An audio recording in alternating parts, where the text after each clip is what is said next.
Los textos que en esta ocasión nos convocan es el texto Sobre guerra y muerte de Freud, de 1915, la carta que escribe en respuesta a unas preguntas que le hace Einstein en 1932, que se llama Sobre la guerra, y el texto de el descubrimiento del fuego, sobre la conquista del fuego, que es del 32 también.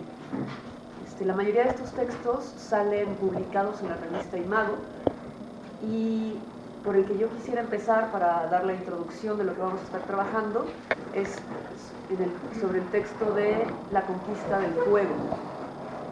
En este texto Freud hace de entrada un movimiento que nos es interesante, que nos es importante, porque él basa todo lo que va a empezar a desplegar a partir de los mitos. El mito que él retoma principalmente es el mito de Prometeo, y posteriormente lo va hilando un poco con el mito de Hidra de Lerna, que es un mito sobre una cabeza femenina que tiene muchas serpientes en la cabeza y que una de ellas es inmortal. Entonces, lo que hace Freud es retomar estos dos tejidos mitológicos y los empieza a descifrar con todo el trabajo que él ha hecho sobre la desfiguración onírica. Se sirve de sus técnicas de interpretación de los sueños para poder dar cuenta de qué es lo que encierra, qué es lo que captura un desarrollo mitológico. Entonces, desde ahí él empieza a abordar toda la cuestión de la conquista del fuego y empieza a darle la relevancia en el pasaje que implica para el ser humano, para el sujeto, el paso a la cultura. ¿Bien? En el mito de Prometeo, como varios de ustedes conocen, lo que se menciona es el robo, el hurto, a manera de sacrilegio, que hace Prometeo a los dioses. Entonces, sabemos que Prometeo les roba el fuego a los dioses y que se lo entrega a los hombres. Este mito estructuralmente se repite en muchas culturas. En muchas culturas hay formaciones similares, una especie de demonium que tiene acceso a los dioses y que beneficia a los humanos y que logra robar el fuego a los primeros para entregárselo a los humanos. Bien, esa estructura se repite en muchas culturas. En Prometeo específicamente es interesante porque en los dioses griegos se representa toda esta vida instintual, toda esta vida pulsional, donde ellos pueden satisfacerse a gusto, no hay leyes, no hay ningún tipo de delimitación en estas descargas que ellos hacen. Si damos cuenta, es una especie de puesta en acto, puesta en escena, de la fantasía de los seres humanos. Son sus propias fantasías las que están habitando todas esas mitologías. Entonces, para nosotros es fácil entender que los dioses representarían toda esta intención de descarga total por parte de los seres humanos. Entonces tenemos un ser llamado Prometeo, un semidios, que hurta este fuego y que lo baja a los dioses en una especie de bastón. Un bastón hueco, alargado, donde él puede ahí guardar el fuego y lo entrega a los hombres. Aquí Freud se empieza a preguntar varias cosas, porque finalmente en ese acto Prometeo es castigado. Prometeo hace un robo, hace un hurto a la vida instintual, a los dioses, y de ahí él recibe un castigo que se va a extender supuestamente por la eternidad, que es que un ave llega a donde él está colgado en el Cáucaso y le está comiendo todos los días el hígado. Freud, en el despliegue que va haciendo, nos formula que el hígado es el órgano donde entonces se concebían las pasiones, es el órgano pasional. Que a Prometeo le estén comiendo el hígado todos los días es algo muy simbólico, nos hace caer en cuenta de todo este motor pulsional que se renueva constantemente y que es infrenable y del cual hemos hablado en las 2 sesiones anteriores, y también nos hace pensar que él en su acto debió de haber cometido un delito ante toda esa vida instintual y por lo cual es castigado. Ese delito, ese hurto, implicaría para él, en su acto, una represión, un control de los esfínteres finalmente, porque recordemos que antes de poder fabricar el fuego por los humanos, tenían que haberlo conservado. Y conservarlo implicaba no gozar de apagarlo con la orina, que es algo de lo que muchos sociólogos y antropólogos tienen documentado, que era uno de los placeres más comunes para los primitivos, para las hordas. Entonces, conservar el fuego en un pasaje implicaría retener las ganas de extinguirlo. Y esa retención de las ganas de extinguirlo para nosotros ya debe estarnos resonando como un acto de control de esfínteres. Y sabemos bien cómo el control de esfínteres tiene un lugar en el paso que se da a la normalización para la cultura. Lo podemos ver en los niños, por ejemplo. Lo podemos ver en los animales domésticos. Para lo que nosotros trabajamos en toda esta cuestión de la maternidad o del de tener una mascota y tal, es para que ellos puedan hacer del baño, orinar, defecar en momentos específicos, en lugares específicos. Y eso ya es una inscripción, ya es un trazo que los inscribe, que los introduce a todo el acontecimiento cultural. Entonces tendríamos que, de entrada, para poder pertenecer a una cultura o formar parte de una cultura, hay que reprimir y controlar los esfínteres, las ganas de evacuar, de descargar en cualquier momento deseado. ¿Se dan cuenta? De ahí podemos nosotros seguir a Freud en este desmontaje que hace del mito y dar cuenta de que la conquista del fuego implica un pasaje a la cultura y a la civilización. Y ese pasaje obligatoriamente está trazado en la represión de los impulsos, en la represión de las pulsiones. Esto es algo que Freud va, digamos, articulando en muchos de sus textos. Podemos también retomarlo en el texto de Tótem y Tabú, donde él plantea en el primer ensayo de Tótem y Tabú que existen tres represiones fundamentales, tres instintos primordiales, que es no matarás, no te comerás a tu prójimo y no cometerás incesto. Estos tres instintos nos permiten desde lo simbólico dar cuenta del acontecimiento de la cultura, del pasaje a lo cultural. En los dos primeros nosotros de manera muy sencilla podemos entender por qué si nos comemos al otro o si matamos al otro, estaríamos afectando a la especie y afectando al grupo, a la aldea, a la tribu a la que pertenecemos. Es muy inmediato entender que acabaríamos extinguiéndonos si diéramos paso a esas pulsiones. La única que queda, digamos, en pregunta sería ¿por qué el incesto se prohíbe? ¿Qué es lo que acontece con el incesto y por qué es tan relevante la prohibición de tener relaciones sexuales con personas de la misma tribu? Esto es algo que acontece en muchísimas culturas alrededor de la historia y que actualmente, por ejemplo, en los aborígenes de Australia se puede observar de forma muy clara también. Es interesante porque no comete ningún tipo de tragedia, de importancia, de muerte desgarradora para la cultura, sin embargo, se repite en todas las formaciones culturales. Y ahí es donde Freud, en estos pequeños absurdos, en estas pequeñas prohibiciones, donde Freud generalmente para la oreja y empieza a preguntarse un poco de más cosas. Le parece interesante que, si bien nosotros ahorita nos parece que la familia es lo natural, entonces no existía, por supuesto, una consolidación familiar. Entonces eran tribus de 30, 40 personas que no precisamente tenían que ser consanguíneos, familiares consanguíneos. Entonces Freud se pregunta, bueno, ¿y por qué era tan importante la prohibición del incesto si no tenía ningún tipo de consecuencia física o orgánica como se nos ha manejado actualmente desde 150 años para acá? ¿Por qué para ellos era tan relevante? Ahí habría un trazo anterior.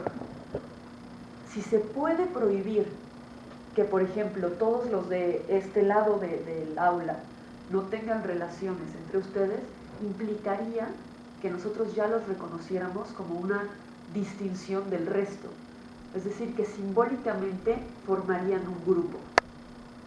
Sin importar si pertenecemos todos a una familia o si hay lazos cruzados, ustedes en específico ya tendrían que formar parte del grupo.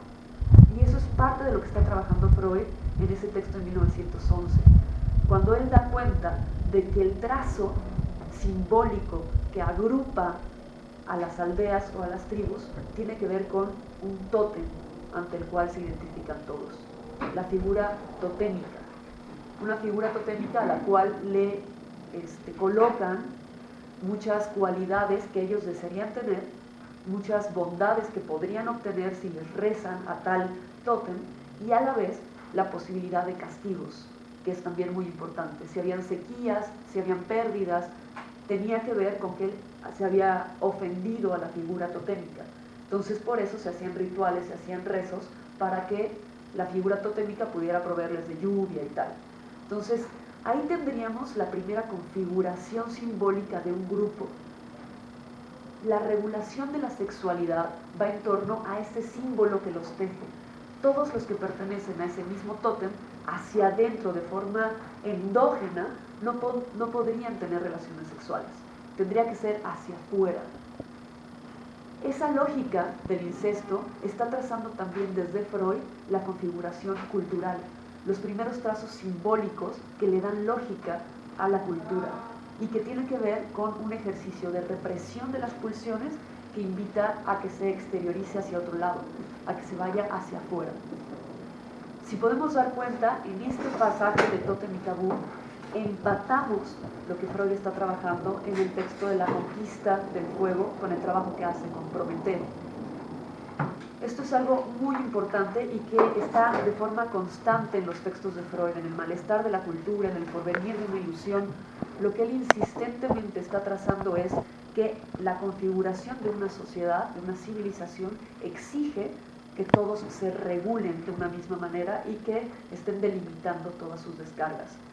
Como hemos visto en las sesiones anteriores, ese movimiento hacia la cultura implica que se guarden montos muy importantes de forma inconsciente de agresión.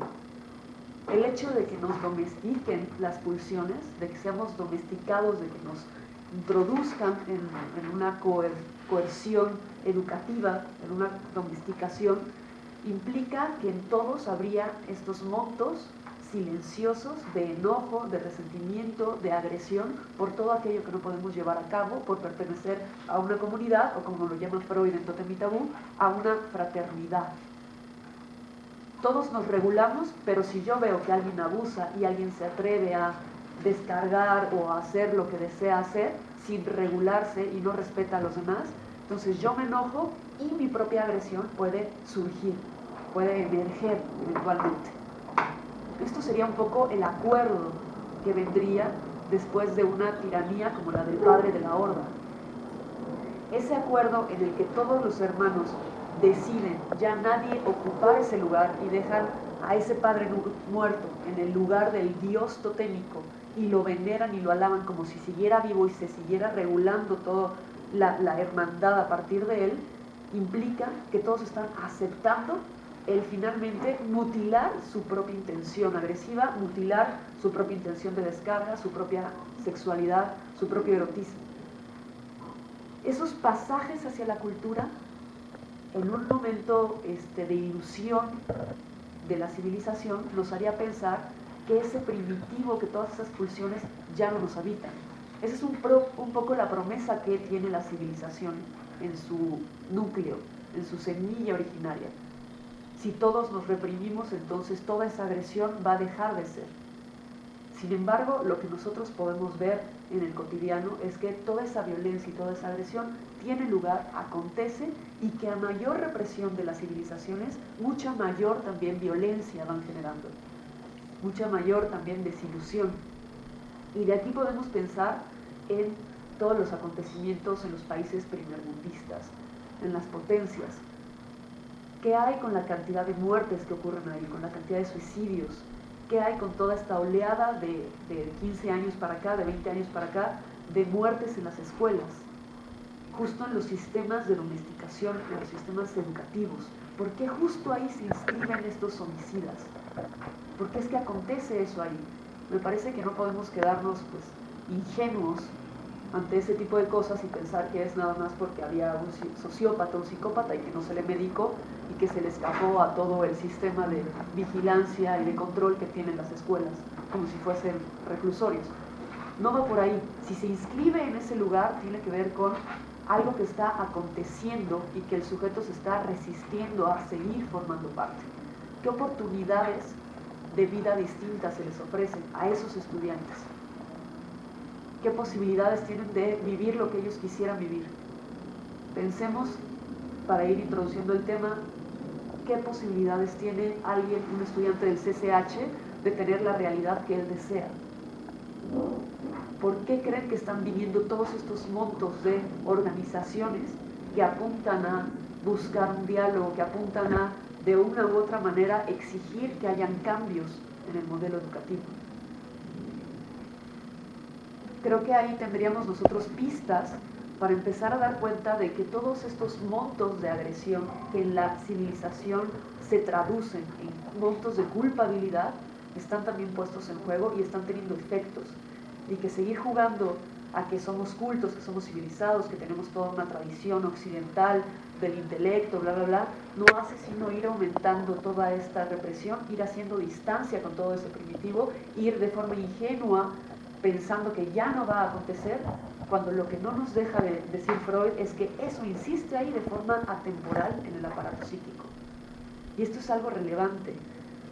En Freud, el inconsciente es atemporal, en tanto que todas las huellas están reactivadas sin importar cuándo acontecieron, y pueden emerger y pueden tener efectos sin importar que hayan sido hace 15 años o que hayan acontecido ayer. Todo está cargado energéticamente, pulsionalmente, y puede producir efectos. En ese sentido, ese primitivo que habita al sujeto tiene una condición de lo imperecedero. Sería finalmente lo que permanece, lo que insiste. Y mientras más volteamos hacia otro lado y procuramos salirnos de esa visión, menos podríamos nosotros dar cuenta de que eso nos pertenece, que eso tiene efectos y que eso produce. Sí, pues son como varias cosas a propósito del fuego, ¿no? Y el fuego es como metáfora como de la cultura, ¿no? O sea, un poco lo que Freud estaría planteando, como Strauss o antropólogos como muy serios, es este pasaje de lo crudo a lo cocido, ¿no? O sea, el cocer la comida o el meterle fuego, o sea, produce como un efecto cultural que en realidad es lo que Freud estaría discutiendo. O sea, pues que el pasaje de la civilización se fundaría en el mito del fuego. Y mito lo digo porque pues todo sería una reminiscencia, un significante, o sea, no habría como una verdad sobre la propia cultura, pero el fuego ahí juega este símbolo, o sea, está en términos simbólicos lo que está haciendo Freud. O sea, Freud genialmente no pretende hacer como antropología, curiosamente, o sea, no quiere llegar a la verdadera, ¿no?, tribu que originó cosas así, sino que son lecturas del discurso.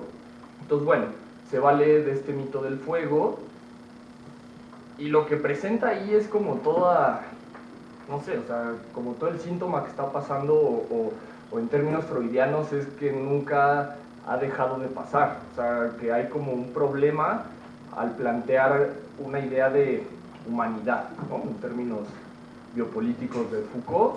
El problema es que esta civilización o la conquista del fuego significa o se traduce en nombrar de una forma al humano, ¿no?, o plantear unos cimientos de humanidad biopolíticos en el sentido de que están naturalizados, ¿no? O sea, que es como un poco lo que también Freud juega en algunos pasajes en el texto sobre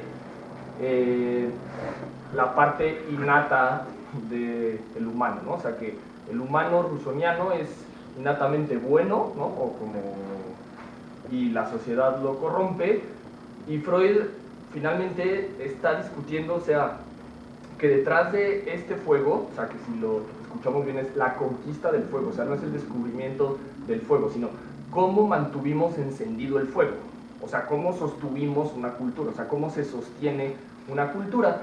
Y Freud ahí da este pasaje como, bueno, en el sentido en que controlamos, ¿no?, nuestras orinadas sobre el fuego, ¿no? O sea, es como el momento ahí fundacional es no que el fuego lo descubrieron los humanos, sino cómo lo sostuvimos en tanto no echarle agua, ¿no?, o en tanto no permitir que esta otra fuerza sexual violenta, irracional, desecho, ¿no?, o sea, mierda, conjugue o conviva con esta parte como del fuego. O sea, entonces hubo una restricción pulsional, ¿no?, para que el fuego continuara. Entonces ahí Freud, también como muy lúcido, maneja cosas como las llamas del fuego, sería como la palabra humana o el lenguaje humano. O sea, es como este fuego que está ahí, pero que implica, o sea, que tiene un costo, y ese es, creo, ¿no?, o sea, como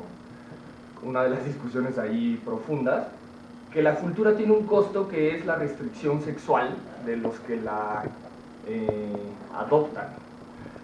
Y ya en términos modernos, el Estado monopoliza, ¿no?, esa forma de prácticas cotidianas, y los sujetos, ¿no?, que un poco en la carta con Einstein dice Freud, y no entiendo por qué enigmáticamente los sujetos lo siguen, ¿no? O sea, finalmente es como una represión que todos se ponen, ¿no?, y que es fundamental para sostener una cultura, ¿no? Entonces, el problema que yo vería, ¿no?, es esta parte de la legitimidad de la violencia, o sea, porque Freud ahí en la carta o en estos textos no para de decir que estas pulsiones no se pueden controlar o desaparecer, o sea, van a estar ahí todo el tiempo, ¿no?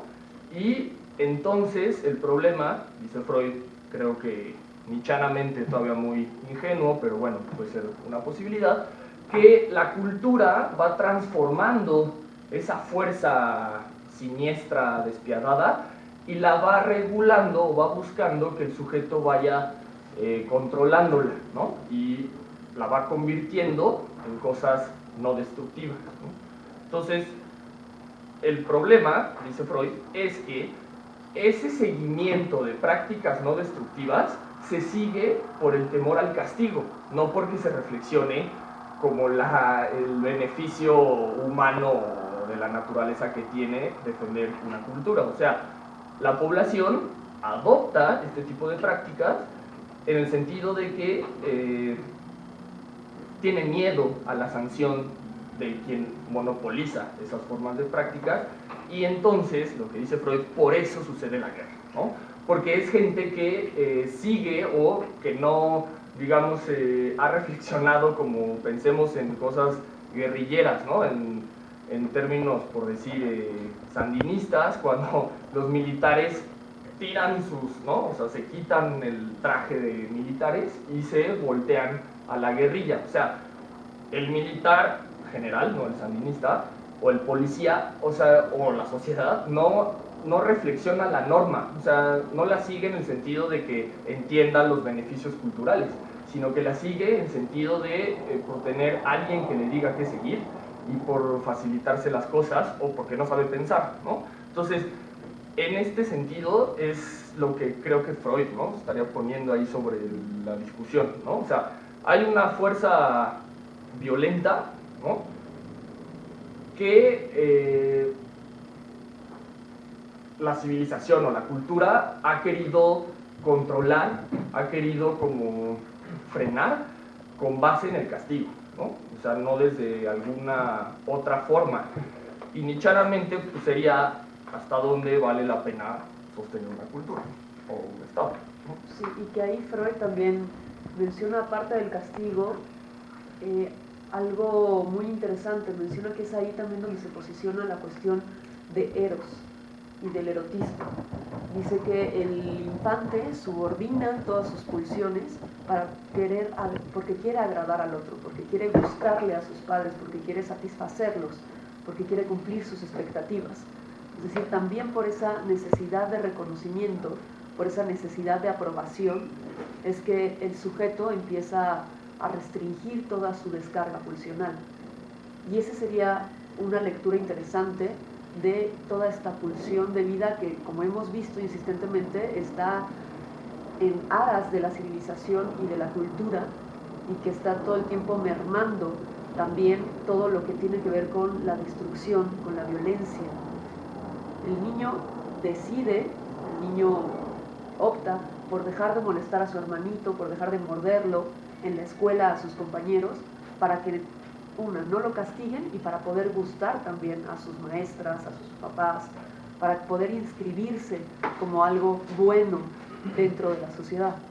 Nosotros sabemos que detrás de este uso de lo bueno y de lo malo, en realidad está lo que le funciona a todo este engranaje de la civilización y todo esto que no funciona.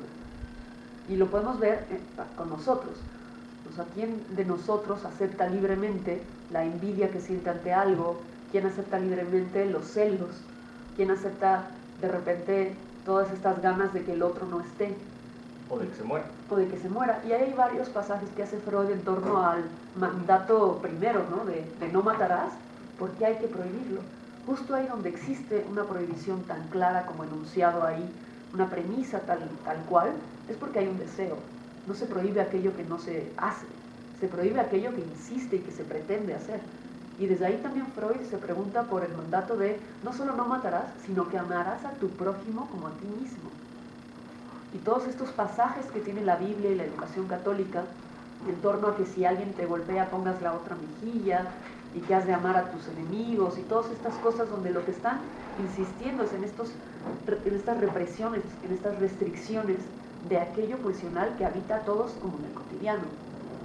Entonces, cuando se le enseña al niño a hablar de lo que tiene envidia sobre el otro, de todos estos sentimientos ambivalentes y hostiles. Y es interesante dar cuenta de que para Freud todo vínculo obligatoriamente pasa por sentimientos de ambivalencia, sentimientos amorosos y sentimientos de hostilidad. Y desde ahí es interesante pensar el mito del padre de la horda como parte de un deseo que se cumplió en todos los sujetos que atravesaron por el complejo de Edipo. Eventualmente en esa identificación que tiene con el padre, en ese deseo por ser como él, lo quiere también aniquilar. Tiene deseos hostiles hacia el padre y esa agresión que está asomándose se traduce en culpa, en sentimientos de culpa muy fuertes. Todo esto tiene efectos en el tejido cultural. Podemos pensarlo en las religiones, de donde plantea Freud en su texto sobre la guerra que viene toda esta moción religiosa, toda esta pregunta por la vida más allá de la muerte. En la segunda parte de ese texto, donde se pregunta cómo se inscribe la muerte, está pensando en la muerte del sujeto amado, aquella que invita al sujeto a reflexionar. Porque la muerte del extraño evidentemente no le problematiza, e incluso le sacia ciertas pulsiones destructivas hacia el otro. La muerte del extranjero, la muerte del desconocido. Pero cuando muere alguien cercano es que empieza a pensar, seguramente habrá una vida más allá, seguramente existen los espíritus, los fantasmas, y empiezan todos estos entramados religiosos a tratar de dar sustento a toda esa angustia que está sintiendo por la pérdida de fragmentos de su configuración yoica, que sabemos que está en los demás. Para Freud, esa sería la aproximación más franca que se puede tener al tema de la muerte, porque en tanto que la muerte es una negatividad absoluta, una función de negatividad, no se podría inscribir ni percibir por el sistema psíquico, por el aparato anímico. No habría registro de ello en el nivel inconsciente ni consciente. Lo más cercano que se tendría sería la muerte de alguien a quien se ama. Y justamente esa muerte Freud la inscribe como el inicio de la psicología en la humanidad, cuando nos empezamos a preguntar por el otro, por las emociones, por todo lo que acontece con la tribu, con la familia, cuando se pierde a alguien. Sí, que el pasaje muy de Heidegger de la conciencia de muerte, ¿no? O sea, como Heidegger todavía como buen filósofo, queriendo separar entre los animales y los humanos, y entonces dice, según Heidegger, O sea, sí lo sigo, pero no la parte de que solo los humanos, que en cuanto nos damos cuenta que no vamos a estar como estamos toda la vida, pues en cuanto alguien se muere, se instaura este principio como de finitud, ¿no? Que es como fundamental para generar cognición. Y sí, o sea, pensaba como en el posicionamiento, o sea, si bien podemos pensar en términos de civilización, pero en términos de por qué los sujetos quieren ser amados, ¿no? Y cuando digo, o sea, es como si fuera la única inscripción, ¿no? O sea, como me ama aquel, entonces yo soy, o como me creo su fantasma del amor, entonces desde ese nivel puedo ser. O sea, como por qué sostener este sujeto amor, que si lo descomponemos tiene el significante amo, ¿no? Guión R, ¿no? O sea, como que el amor, en realidad, y como vamos a presentar, implica, ¿no?, la dirección de un amo, ¿no? O sea, porque finalmente, y como creo que este pasaje es como interesante, lo curioso de Freud, o como lo que la civilización todavía no le perdona, entre varias cosas, es que es como el primer gran fatalista que desmonta el amor, ¿no? O sea, que es el que da cuenta que detrás del amor, ¿no? O como todavía en algunos pasajes maneja la pulsión de Eros, ¿no?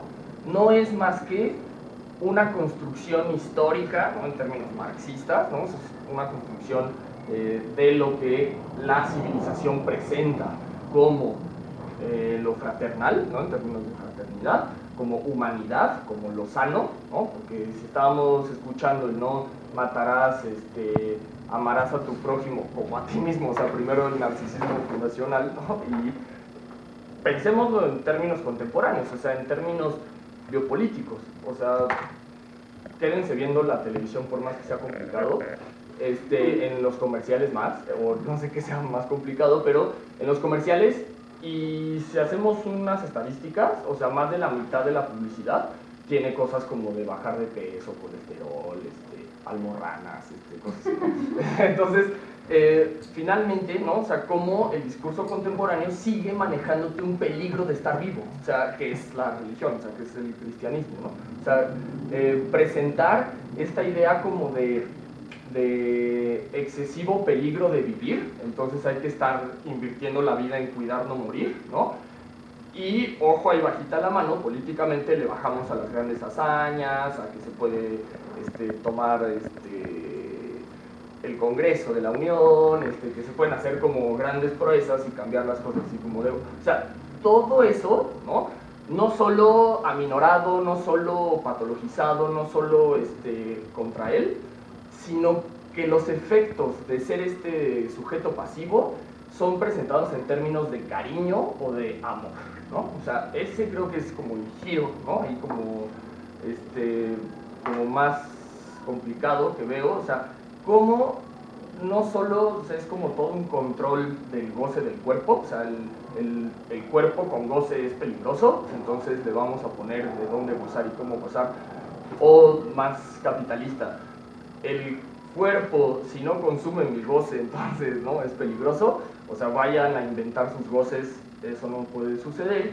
Entonces, finalmente hay toda esta cuadrícula biopolítica para que el sujeto invierta su vida en términos de el amor, porque en términos de Freud, el amor sería la salud, ¿no? O sea, hay como un correlato en donde ser sano, o ser saludable, o hacer ciertas prácticas, ¿no?, que implican como un sujeto saludable, tiene que ver con tener amor, o con, ¿no?, con promover el amor, o una cosa así. Y lo lamentable es que nuestra civilización nos enseña a que tenemos que meternos ese registro del amor para entonces existir, ¿no? O sea, como si solo si me dicen que me aman, ¿no?, entonces yo puedo ser feliz, tal cual, ¿no? Entonces hay todo un momento en donde si estamos diciendo felicidad con este dispositivo, entonces la pulsión de muerte o la fuerza vigorosa, irracional, gozosa, ¿no? La producción, la vida, ¿no?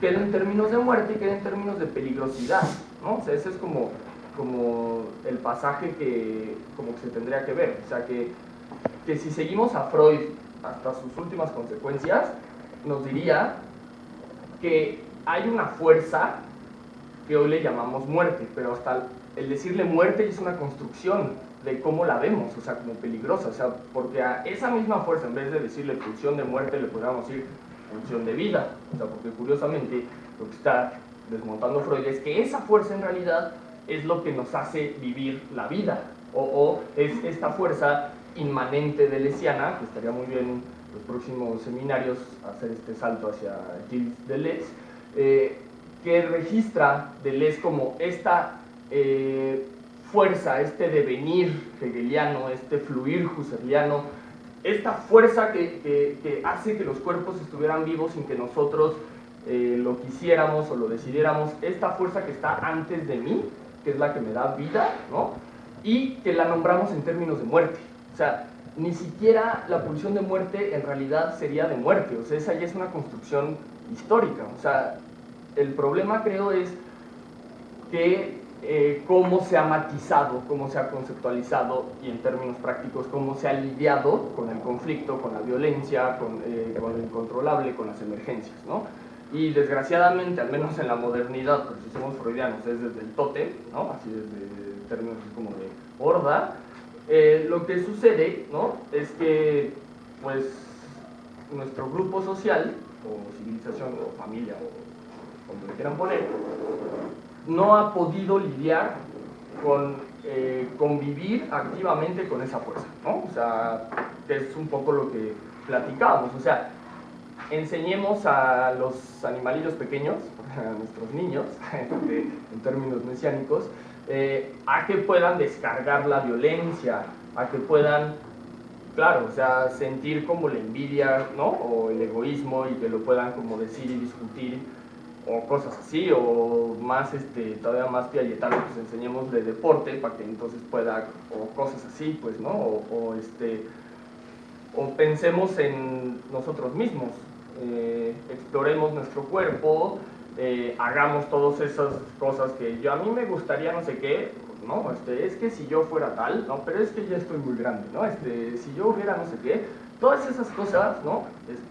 Llevarlas, pues, ¿no? Porque finalmente, pues sí, Freud es muy positivista, sigue diciendo los espíritus tal, pero a mí en un sentido poético no me deja de sonar esta vida cada vez como una ola de mar, ¿no? O sea, como un suspiro, o sea, no creo que haya como una materialidad que perseguir, ¿no? Estoy como convencido, y creo que es muy breve, esto es como un sueño, ¿no? O sea, es como que en realidad es como muy corto, es como muy efímero y definitivamente por eso no creo que pase por la acumulación de nada, ¿no? Ni del saber, ni de propiedades, ni de capital, mucho más, o por sí.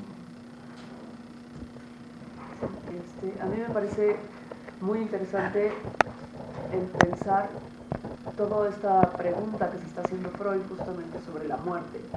O sea, decimos que al niño no se le permite que se pregunte por la envidia, por los celos, por sus enojos, por toda esta furia que de repente lo habita, pero tampoco se le invita a que hable sobre la muerte. Y es parte de lo que está planteando Freud. Hay niños que todavía no entienden que no se debe de hablar sobre eso y entonces van con la mamá y le dicen, oye mamá, cuando tú te mueras, tal, yo quisiera hacer esto y esto, o cuando se muera mi papá voy a intentar hacer esto y esto. Es interesante que conforme van creciendo van aprendiendo que se genera un momento de incomodidad cuando se enuncia a la muerte y que incluso ante las personas que mueren hay una especie de respeto y de tabú de volver a hablar sobre sus fallas o sobre sus incapacidades porque ya están muertos.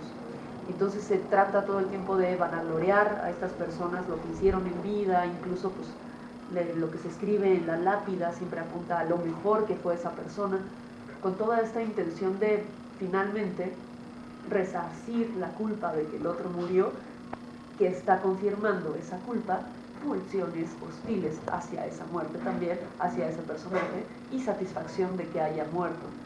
O sea, hay todo este entramado de sentimientos ambivalentes que Freud no cesa de poner en juego y que cesa de ahí enunciar que en toda intención culpígena está detrás cargada de deseo, de potencia, de ganas de que acontezcan todas estas cosas.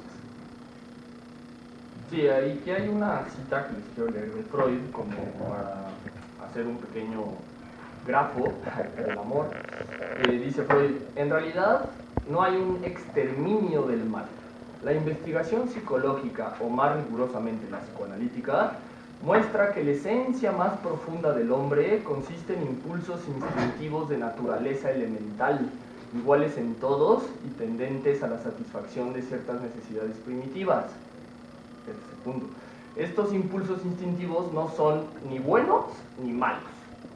Ahí, o sea, por ese registro podemos seguir esta parte que, ¿no? O sea, que plantearemos que por eso Lacan, enfurecido, discutía esta idea de la pulsión de vida, la pulsión de saber, la pulsión de la pulsión de la pulsión, porque invisibilizaba el pensar esta pulsión ni buena ni mala como biológicamente, pues, ¿no? Y después se hizo un desparramadero ahí como de manuales de psicoanálisis en donde se hablaba de las pulsiones como un manual, ¿no? Así de los mecanismos de defensa, las pulsiones, las etapas, y como un recetario ahí de psicoanálisis bastante aburrido y lapidante, ¿no?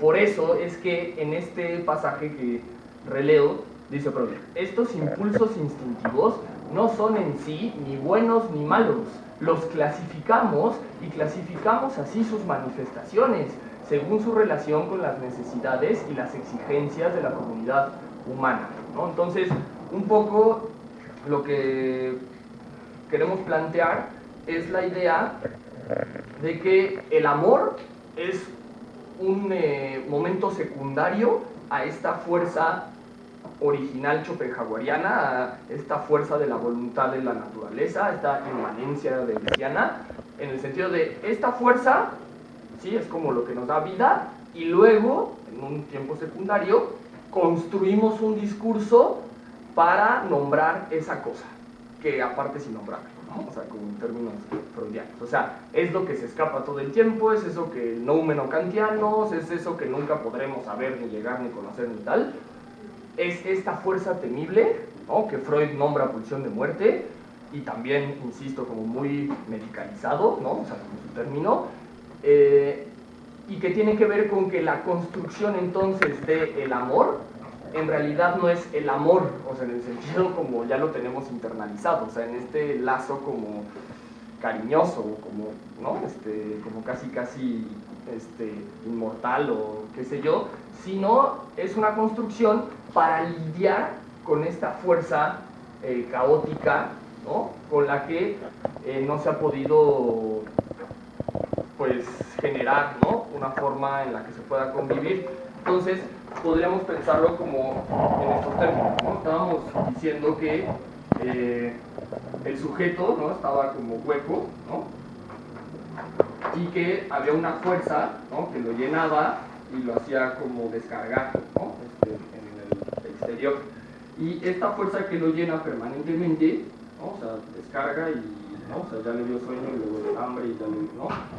Eso es la vida, pues, o sea, esta fuerza que nos hace como estar vivos, respirar, qué sé yo, ¿no? Y esta fuerza, en términos de la descarga o donde se descarga, ¿no? Hay un segundo plano, ¿sí? Entonces, este primer plano es lo que Freud llama pulsión de muerte, ¿no? Y este segundo plano es lo que Freud llama pulsión de amor o de eros, ¿no? Pero este segundo momento en Schopenhauer es el plano del pensamiento, es el plano de la representación de la cosa, ¿no? O sea, cognitivamente hay como un segundo funcionamiento, pero solo para resistir o para presentar de una forma romántica esta fuerza, ¿no? O sea, es como todo un trabajo de invisibilización cognitiva o como, ¿no? De reducción de la percepción para que se vea de una forma, digamos, como tranquila o domesticada o controlada o bajo control, ¿no? Entonces, este mismo amor, en realidad, para que funcione, más allá de ser fraternos y románticos, funciona bajo una lógica de la vigilancia de esas descargas. O sea, se tienen que vigilar como cotidianamente, permanentemente, dónde se está dirigiendo, cómo se está descargando esta fuerza. Y siempre, como va presentado en términos de muerte, ¿no? Es como lo peligroso, ¿no? Entonces, este discurso del amor, insisto, no es más que como un gran fantasma, es como un robo así histórico, o sea, pero y lo peor es que culturalmente busquemos ser amados, o sea, esa es, insisto, la parte que se me hace como deprimente, decadente, o sea, que uno quiera ser vigilado, o sea, que el otro me vigile, me dé un estatuto ontológico, ¿no? En el mundo, ¿no? Entonces ser como reconocido en el sentido de ser seguido, ¿no? Y si no, nos podemos seguir en Twitter o seguirnos, ¿no? O sea, es como ser seguido, ¿no? O sea, en estos términos es como si hubiera un discurso, una construcción para invertir la vida que tenemos, o sea, como para írtela gastando en este discurso como de ser amado, pero eso es un fantasma, ¿no? O sea, no hay amor detrás, pues de ningún concepto hay nada, ¿no? O sea, también el lenguaje no tiene una verdad atrás, no hay algo esencial, un núcleo del planeta, ¿no? Entonces, el amor, ¿no? Se presenta como una suerte de, pues sí, como de forma muy barata y primitiva de combatir a esta pulsión, ¿no?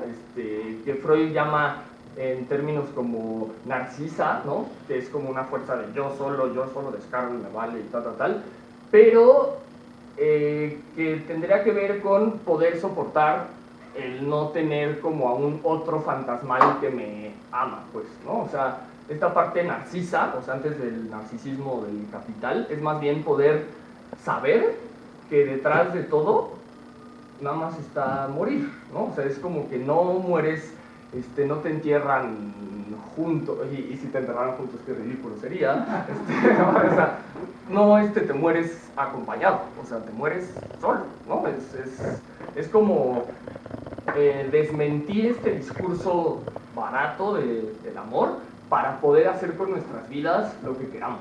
O sea, no es como ni siquiera esta peligrosidad, dice, es que si no hay amor, ¿no? Es como, si no hubiera reclusorios todos se matarían, y es como, no, porque hay reclusorios nos matamos, ¿no? Entonces, justamente, el que podamos vivirnos sin el amor nos permite hacer de nuestras vidas cosas mucho más interesantes que esa patraña de discurso, ¿no? O de gastar nuestras vidas en que alguien nos quiera, ¿no? O sea, en creer que si un güey me dice, güey, te quiero, ¿no? Como yo te quiero un montón, en esa palabra como que hubiera como una significación real o fidedigna o como una cosa así, ¿no? Entonces es como... y no quiere decir que no despertemos en los demás sentimientos afectivos, sexuales, carnales, ¿no? Violentos, pero justamente no en términos de te quiero, ¿no? O sea, justamente desmentir esta idea de el amor, porque curiosamente lo que estábamos viendo es que el pasaje que está haciendo Freud es que nos está diciendo que detrás de esto, ¿no?, se esconde la muerte, y detrás de esto se esconde la vida. Entonces está como invertido, eso es muy marxista, pues. O sea, hay intereses en las clases dominantes que te, ¿no? O sea, que te confunden y te hacen presentar las cosas casi al revés, ¿no? O sea, este dispositivo del amor, antes que promueva el amor y la propia vida, o la reproducción de la vida, o que prolifere como la diversidad, que sería biológicamente la mutación, ¿no? O sea, el progreso biológico, en realidad lo que hace es quererlo reducir, ¿no? O sea, todas las diferencias por donde sea es como quererlas cuadricular, ¿no? Y vigilar. Y en este sentido, entonces, sería un dispositivo que bajo el discurso del amor lo que esconde es que, pues, está en contra de la vida de la población. ¿no? O sea, está a favor de la vida de unos cuantos, claro, ¿no? Eso sí está como muy... pero en este sentido de un discurso de el amor humano, ¿no? De la humanidad, pues se quedaría como bastante lejos en términos de Freud. O sea, se estaría entonces diciendo que todo psicoanálisis que sigue presentando las pulsiones como, ¿no? Como el yin-yang, ¿no? Así como la pulsión de vida y la pulsión de muerte 50-50 y es como una fuerza que aristotélicamente hay que llevar al punto medio y humanistas y psicoterapeutas a mí, ¿no? Justamente es, no, hay una fuerza fundamental, ¿no? Que no tiene nombre, que se escapa todo el tiempo, o sea, es esa cosa que nunca podemos decir, ¿no? Es esa falta, y a partir de ahí viene un discurso secundario que la pone en términos de muerte, ¿no? O sea, pero en realidad no hay pulsión de vida y de muerte, o como de pulsión de saber y pulsión de no sé cuál y pulsión de todo tal. O sea, hay una fuerza que es como lo que nos hace morir y vivir y matar y destruir y construir, que se nombra y es como el objeto de nombre, ¿no? O sea, es como el motivo del lenguaje o el motivo del propio fuego, ¿no? O sea, es como la... pues sí, como la fuerza que nos hace estar aquí, y ya luego nosotros le ponemos naciones, filosofías, no sé, ¿no? Sí, y a mí me va resonando todo esto del discurso del amor y de toda esta, finalmente sí, falacia que nos va a movilizar. O sea, vean de entrada el 14 de febrero todo lo que acontece, ¿no? Y todo lo que marca las novelas, las series, las películas, de cómo debemos de querer, cómo debemos de llevar un noviazgo, un matrimonio, todas estas pautas sociales. Finalmente sí coinciden con que en pareja, en estas uniones de a dos, existan modelos de vigilancia y de domesticación de las pulsiones. Y Freud lo va señalando desde 1920 en el texto de Psicología de las Masas y Análisis del Yo. Cuando él está haciendo esta lectura en torno a la figura de la huella del Padre Omnipotente, donde se coloca todo aquel que ejerce un poder, no en balde menciona tres cuestiones. Menciona la hipnosis, menciona las masas y menciona el enamoramiento también. Porque justamente el enamorado está a expensas de lo que el otro decida hacer consigo. Está todo el tiempo intentando cumplir las expectativas para mostrarle que él sí es el hombre que nunca ha encontrado, que ella sí es la mujer que podrá darle satisfacción a todas sus pulsiones y su deseo. Y si no, véanlo en el enamoramiento. En esos primeros meses, pues hasta las relaciones sexuales tienen toda otra connotación. Y posteriormente, ya que se logró cautivar al otro, vamos, ¿quién se sigue poniendo en esas posiciones? O sea, va todo el tiempo en torno a eso, al deseo del otro, al satisfacer lo que las demandas del otro está teniendo, a tener un amo. Y yo lo que ahí me atrevería a generar como pregunta es por qué los sujetos todo el tiempo están buscando un amo que comande y que los restrinja. O sea, ¿qué tanto miedo tienen o tenemos de situarnos en todo ese torrente pulsional? ¿Por qué todo el tiempo buscamos que nos digan en las escuelas, que nos diga el psicólogo, que nos digan nuestros amantes, que nos digan tal y tal persona qué somos, qué queremos y cómo debemos comportarnos? No, y yo, o sea, aparte con un tono de lindo, ¿no? O sea, muy bien, bien hecho, eres genial, ¿no? O sea, como, ¿por qué ese matiz? Pues, o sea, ¿por qué no podemos vincularnos desde el desprecio?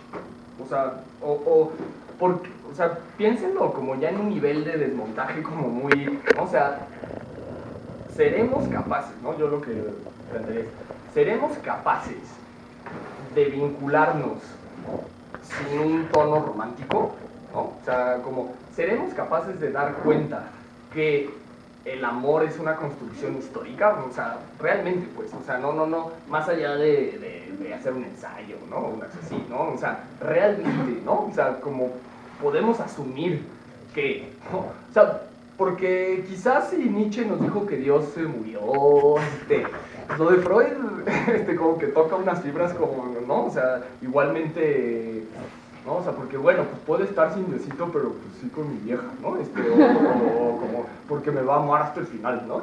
O como una cosa, y entonces si no, yo no puedo estar, o como una cosa así, ¿no? Entonces Freud está diciendo, el amor no existe, tal cual. Y es una frase que Lacan retoma, ¿no?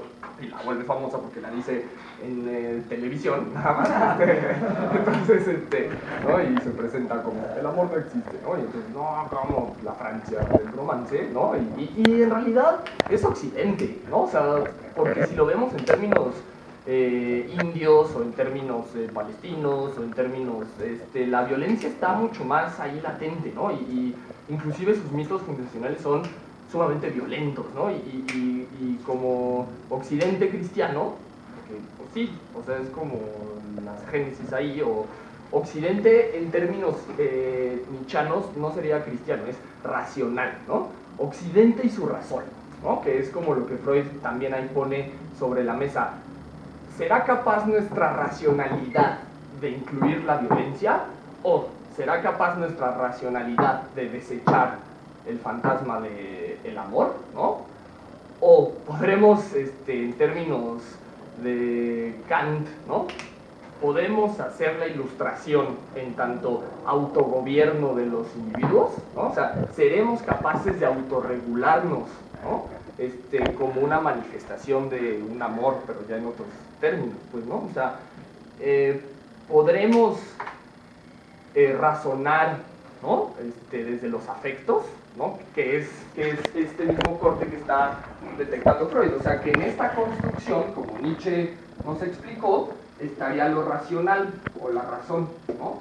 Y acá hay otro nivel que filosóficamente y todavía se presenta como la parte afectiva, ¿no? Nosotros cuando hemos hablado de fenomenología, le hemos explicado en términos de que la fenomenología, partiendo también Husserl, que era colega de Freud, ¿no?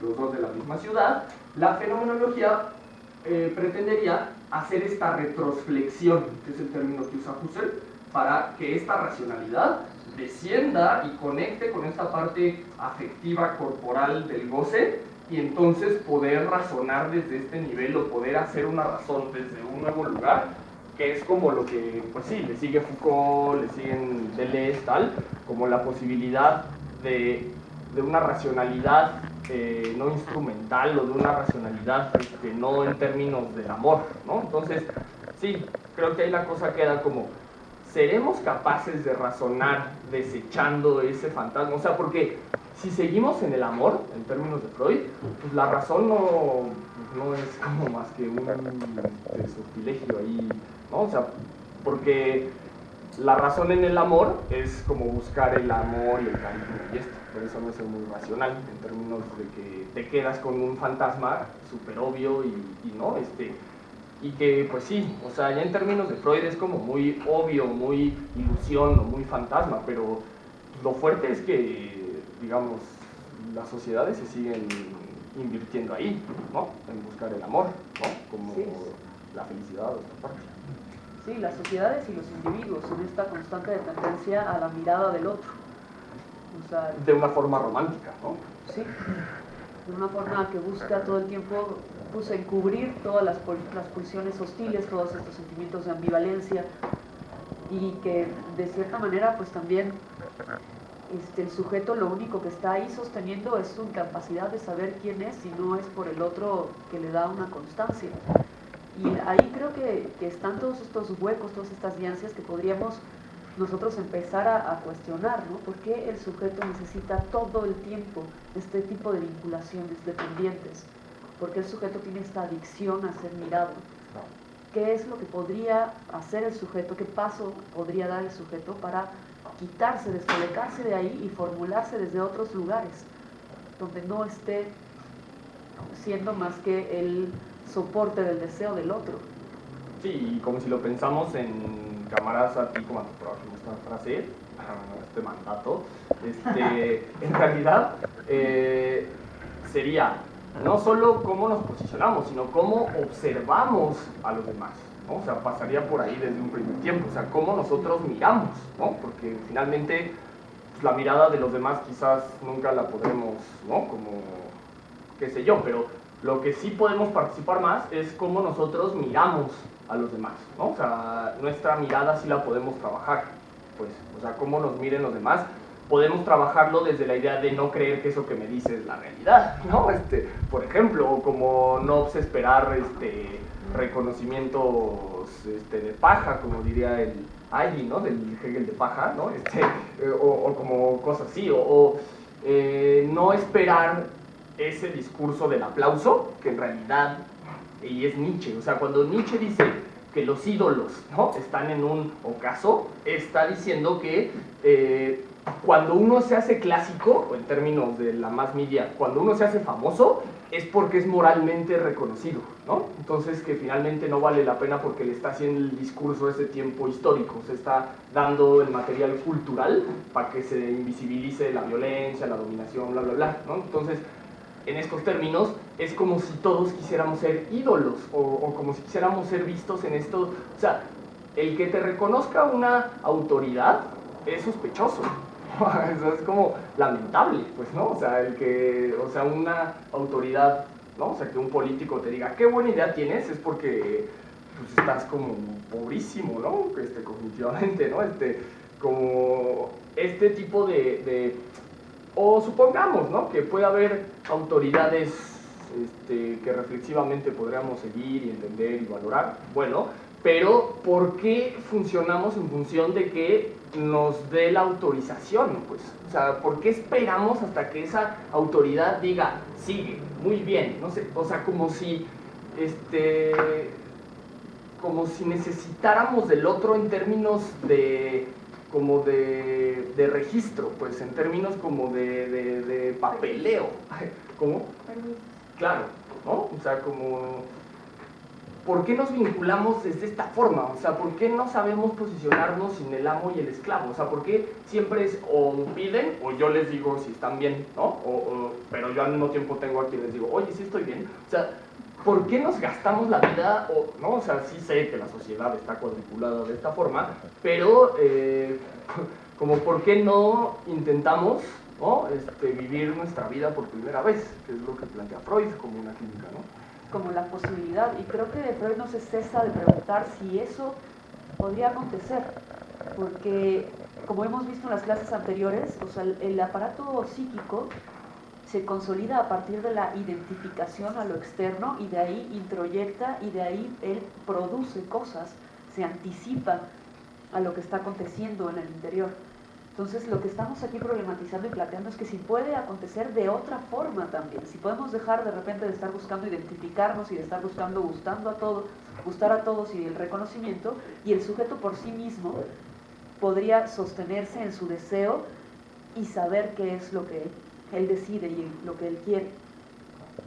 Sería la apuesta del psicoanálisis finalmente en este trabajo que se hace dentro de una sesión, porque no habría el juego de un otro que juegue a que hagas identificación con él.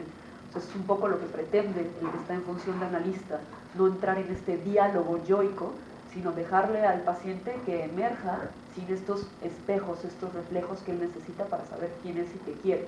Y ahí es donde el sujeto se angustia. Y ahí es donde podría advenir una verdad para él y eventualmente formularse. Sí, ahí pienso como en el concepto de vida, ¿no? O sea, reflexionemos el amor, la felicidad, la vida. O sea, ¿por qué la vida? O sea, pensemos en la palabra así como, o sea, ¿qué nos remite, no? O sea, ¿cómo de otras formas lo podemos nombrar, ¿no? Yo pensaría como Herzog, ¿no?, en términos como de cine. Yo a la vida le pondría cine, ¿no? Le pondría como película, ¿no? Y a la gente con la que interactúo le pondría actores, ¿no? Y a mi pensamiento le pondría guión, ¿no? Y a mi vista le pondría planos, y cosas así. O sea, ¿por qué esta vida, ¿no? O sea, la tenemos que entender en términos de dados, pues en términos ¿por qué ni siquiera alcanzamos a reflexionar esto que está aquí, que es la vida? O sea, ¿por qué la obviamos con tanta facilidad? ¿O por qué no podemos nombrarnos de una nueva forma? Pues, o sea, ¿por qué no utilizamos esta vida en ser libres, o sea, ¿qué estamos esperando para la libertad? O sea, que caiga un estado y se eleve otro, o qué, o sea, como si pasara necesariamente por un proceso, digamos, macro, ¿no? O sea, en realidad esta cosa de descargar el deseo es mucho más fácil y mucho más rápida de lo que parece, ¿no? Y en esos términos, o sea, vivimos creyendo que vivir más es vivir mejor, ¿no? O por qué nombramos con el concepto vida el respirar más tiempo, ¿no? O mi corazón latió más, o como mi, ¿no? Mi colesterol es de punto no sé qué, no sé, o como, ¿por qué no pensarnos en términos de proezas? ¿Por qué no pensarnos en términos de fantasías, en términos ficcionales? O sea, si no hay una verdad atrás, si el amor no existe, ni Dios, ni todo lo que me prometieron, ¿no? Es como, entonces, ¿por qué invertir la vida, o por qué pensar la cultura como una represión del deseo sexual? O sea, ¿por qué no, finalmente, nos destruimos a nuestra manera? O sea, es que finalmente es lo que va a suceder, pues, o sea, ¿por qué no comenzamos por reconocer en nuestro cuerpo todas esas, esta complejidad teatral que plantea Freud, ¿no? Que comenta como, no sé, sí, un actor en teatro complejo es aquel que el personaje es bueno y malo al mismo tiempo, ¿no? Porque esa es una psicología como real, ¿no? O sea, porque tenemos como ideas, sí, altruistas y muy sublimadas y reprimidas, pero lo cierto es que hay todo otro montón de cosas que ya nos llegan representadas, que ya nos llegan pensadas como negativas, malas, que hay que extirpar del cerebro, ¿no? Y tal, pero en realidad ahí pasa nuestra vida, o sea, nuestro goce, o como lo que mejor podríamos hacer. O sea, si logramos trabajar o lidiar o incluir eso y descargarlo, capaz que nos acabamos haciendo hasta millonarios, ¿no? o qué sé yo, o pues al menos podríamos vivir más años, ¿no? O sea, en vez de andarle con miedo y cuidándome todo el tiempo, si entonces invierto y trabajo con la destrucción, en una de esas me muero antes, y que mejor, porque es lo que estamos buscando todo el tiempo en nuestra vida, ¿no? En términos como de Freud. Sí, y lo que me parece muy interesante es que todo esto que se le reprime al sujeto, finalmente el Estado es lo que está ejerciendo a manera de monopolio. O sea, todo esto que se nos dice que no podemos hacer, que no hemos de ser violentos, que no hemos de destruir, que hemos de estarnos regulando todo el tiempo y estar en estos dúos de amor y de pareja y querer tener familias e hijos. Todo ese camino que nos aleja de la posibilidad de explotar en la furia que habita cada quien y de crear cosas distintas, el Estado se lo apropia y él es el que tiene el monopolio de la violencia, de la injusticia, de la acción, finalmente, de sometimiento a los otros. Sí, ahí para ir a los SHeros y su heroica toma de rectoría, ¿no? Digan, no, es que se quiten las capuchas, ¿no? Es que no dan la cara, ¿no? Son unos cobardes, ¿no? Bueno, pensemos en el enmascarado de plata y todo lo que nuestra cultura mexicana tiene en taparse la cara. Aparte, ¿qué más da si somos una vida más, no? O sea, pues, ¿qué más da que me vean la cara? Y bueno, no hay todo como un simbolismo, pero lo que estábamos pensando es que el problema ahí es que el Estado, ¿no? Se está disputando la legitimidad de usar la violencia, pues, o sea, es lamentable como nuestra comunidad, que también en el Facebook tuvimos unos amiguitos en la semana, que estaban juntando firmas, ¿no? En la UNAM, ¿no? Estaban como pidiendo firmas, como para que vía las firmas, ¿no? Que es una actividad, ¿no? Un activismo político súper, ¿no? Unas firmas fantasmales, es como si me pongo ahí a rayar, ¿no? Y entonces ya, mejor que a los niños les pidan un dibujo y los entreguen a una cosa más creativa. Entonces, bueno, firmas, ¿no? Con números de cuenta ahí que, bueno, y están pidiendo la comunidad, porque ellos se nombraban la comunidad estudiantil, o de la UNAM, qué sé yo, o hasta son un colectivo ahí de fantasmal también, y decían que estaban pidiendo la intervención de la fuerza pública para quitar a los estudiantes de la rectoría. O sea, no solo un ciudadano, sino un universitario pidiendo la represión policíaca a su misma comunidad, ¿no? Bueno, porque dicen que son porros y pseudoestudiantes y que esos son infiltrados y cosas así, para que los quitaran. Entonces, aquí claro, o sea, el problema es que del Estado benefactor, o el Estado, como en términos del 19 y al Latinoamérica llegó hasta el 20, pero este Estado benefactor, como de la seguridad social, que ya vimos en términos de la URSS que salió peor, ¿no? O sea, que si entonces si vas a proteger todo es más vigilante, entonces mejor el Estado ya, ahí nos vemos, ¿no? Pasemos a otra cosa. Finalmente, hoy en día, este Estado neoliberal que se ha descomprometido de la causa o la base social que antes le podría dar alguna esperanza de continuidad, se va descomprometiendo, deja el espacio social libre, bueno, libre a las ACs, ONGs y a mí todas las fundaciones, ¿no? Para que intervengan y rehagan los impuestos y el capital de alguna manera, va descomprometiéndose de esta función social que le daba algún sustento. Y ahora, ¿cómo se sostiene? Con la policía, ¿no? O sea, ya es un nivel muy concreto. O sea, antes lo sostenía la política social, ¿no? El pacto por México, no sé si es México, el combate a la pobreza, ¿no? Y como estas políticas, digamos, clientelistas, y si no, pregúntenles en Veracruz, lo que acaba de pasar, ¿no? Donde ya salió como todo ahí el despilfarro de cómo se usan los recursos de la gente. ¿No? Que siempre sabemos, ¿no? Pero bueno, siempre lo sabemos, pero ahora pedimos la policía para resolver problemas políticos. O sea, la cosa es que este Estado, su legitimidad, ahora ya es como muy concreta. O sea, lo cual, si somos freudianos, que nos dice que en realidad, biológicamente, somos regresionales, o sea, queremos regresar a este punto primitivo donde no había cultura y todos éramos como simplemente goce, ¿no? Y nada más estábamos ahí como sus mejores sueños, donde han visto como gente así, que no sé por qué hay sueños como donde coincidimos bastante, ¿no? Estos lugares, el sujeto quiere volver, entonces si el Estado está regresando a cosas muy concretas, muy básicas, es porque se está desapareciendo, o sea, ya está terminándose, ¿no? Obviamente eso no lo van a decir en TV, en este sentido, este Estado se legitima desde la violencia policíaca, ya, o sea, es lo único que lo sostiene, o sea, ya no les queda nada más que la violencia policíaca, ¿no?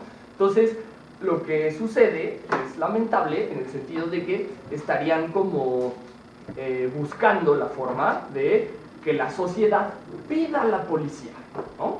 Y entonces ahí, hasta democráticamente y liberalmente, ¿no? Desde John Locke, estaríamos infringiendo la democracia liberal, porque se supone que la policía es para perseguir a los criminales, no a los políticos, ¿no? Entonces, una toma de un espacio público no es lo mismo que asaltar un Walmart, ¿no? Lo del Walmart tiene más valor, no,